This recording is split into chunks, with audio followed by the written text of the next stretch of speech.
Hi అండి, welcome to Padmaja's channel. Chicken fry చేస్తున్నానండి. ఉల్లిపాయను పచ్చిమిర్చి తరిగి పెట్టుకున్నాను. కళాయి కూడా చూడండి, నూనె కాకొచ్చింది. నూనె పసుపు వేసుకుంటున్నానండి. ఉల్లిగడ్డ వేగింది. చికెన్ కూడా వేసేసానండి. చికెన్ చూడండి మంచిగా వేగుతుందండి. చికెను సాల్ట్ కూడా వేసుకున్నాను. కూర వేగేటప్పుడే మనం సాల్ట్ వేసుకున్నాం అనుకోండి, ముక్కకు పడుతుంది మంచిగా. చికెన్ ఫ్రై చూడండి ఎంత మంచిగా వేగుతుందో.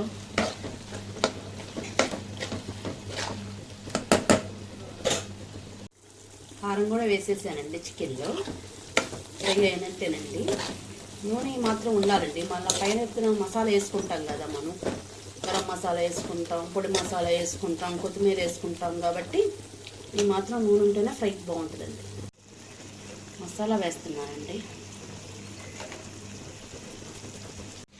ఫైనల్గా కొత్తిమీర కూడా వేసుకున్నానండి. వేడి వేడి అన్నంలో వేడి వేడి చికెన్ ఫ్రై వేసుకుని ఏంటంటేనండి సూపర్. చూసారు కదండి చికెన్ చేసే విధానం. ఈ వీడియో నచ్చినట్లయితే కనుక లైక్ చేయండి, షేర్ చేయండి, కామెంట్ చేయండి అండ్ మన ఛానల్ని సబ్స్క్రైబ్ చేసుకోండి.